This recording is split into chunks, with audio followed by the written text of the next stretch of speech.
doucement, Doucement. Et il faut que je la calme. Voilà. Elle est là. C'est les petites. C'est la fin de la saison, c'est les petites. Max Georges est un rabassier de la petite commune de La Penne. Ce ramasseur de truffes nous fait visiter sa production locale, accompagné de sa chienne truffière, Gamat. Au départ, c'était parce que un plus âgé que moi m'avait fait voir une truffe ou m'avait fait voir comment il trouvait une truffe. Et donc, on se prend de passion pour ça, quoi. Ce que je trouvais avant dans le sauvage, j'ai essayé de le reproduire chez moi. C'est des chênes qu'on a plantés essentiellement. Le chêne, ouais, surtout. Chêne blanc et chêne vert, les deux. La plantation de chênes verts et blancs a été effectuée en janvier 99. C'est seulement 7 ans plus tard que les premières truffes sont trouvées. Mais dans le département des Alpes-Maritimes, ils sont peu à chercher le champignon convoité. Bravo, elle me l'a fait voir. Vous avez vu comment elle le fait? Nous, c'est vraiment dans le département, il n'y a pas beaucoup de gros producteurs. C'est des petites unités, vu la difficulté d'acquérir un morceau de terrain aussi. C'était pas dans la culture des gens d'ici. On ne s'y intéressait pas du tout. Ça ne nourrissait pas un homme, une truffe. Donc, je pense que très anciennement, il devait y en avoir beaucoup qui se perdaient dans la nature et qui remycorhisaient d'autres arbres. J'en ramasse suffisamment pour pouvoir en vendre un peu maintenant. Chose que je n'avais pas pensé du tout au début, mais je pense que quand on voulait intéresser un peu les jeunes du coin en polyculture, de faire aussi un peu de truffes, ça aurait peut-être fait un petit complément de revenus non négligeable. Mais pour Max, attention à ne pas confondre complément de revenus et surexploitation. Alors, pourquoi blâmer certains producteurs ? Pour le gain de l'argent, peut-être que si on fait insister un chien trop longtemps, il va récolter des truffes qui ne sont pas propres à la consommation, encore, qui n'ont pas encore leurs arômes totalement développés, mais qui ont déjà assez d'arômes pour que le chien la détecte, si on le fait insister.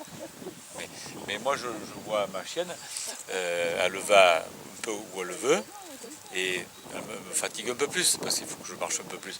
Mais elle va d'un arbre à l'autre, et elle va où il y a le plus d'odeur en premier, et après c'est décrescendo, quoi. Le territoire du parc naturel régional des Préalpes d'Azur regorge de petits coins où chercher la truffe. Mais il faut les connaître. Il est souvent dit que les trufféiculteurs ne donnent pas leur cachette si facilement, de peur d'être concurrencés. Mais c'est vrai que chez beaucoup de planteurs de truffes comme moi, ils n'aiment pas trop faire voir pour pas qu'on reconnaisse leur coin et qu'après on aille les piller. Non, moi j'ai jamais pensé à ça, de me faire piller. Ce qui m'embête beaucoup, c'est que les sangliers, ils pourraient m'en laisser un peu plus, quoi. Il a fait son chemin, hein. Et toi, en haut, il y a le parc et tout, et il passe. Il défonce tout. S'il y a suffisamment de quoi les intéresser, Rien ne les arrête. Ouais. Problème donc, les sangliers. Mais cela n'arrête pas Max. Il a même trouvé une solution ingénieuse en apposant du grillage sur ses plantations. Voilà, comme ça me protège. Ils sont suffisamment grands pour pas que le sanglier n'arrive pas à le pousser. Au total, 3 truffes pour aujourd'hui, alors qu'on est en toute fin de saison. Ça donne des idées de recettes, non ? Moi je les mange très simplement sur une tartine de pain grillé. Mais il faut la manger sans parler comme je parle. Il faut la manger quand elle est bien chaude et de suite, pas attendre.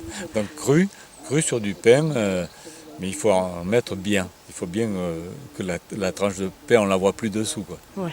Et un petit peu de sel de Guérande ou sel de Camargue, de fleurs de sel, et un petit peu d'huile d'olive, de la peine. Sinon, dans un brie, c'est très facile aussi. Un brie tout à fait basique, le brie le plus bon marché qu'il y ait, qui ait le moins de saveur, quand on le partage en deux. On met de la truffe dedans. Alors, on peut agrémenter avec un peu de mascarpone, parce que c'est encore gras. Moi, je fais noir, il faut que ce soit noir dedans. Je ferme, je mets dans un film albal ou étirable. Je laisse une journée que l'odeur se décante bien dans le fromage. Et franchement, ça plaît. Je ne connais pas encore de personne à qui ça n'a pas plu.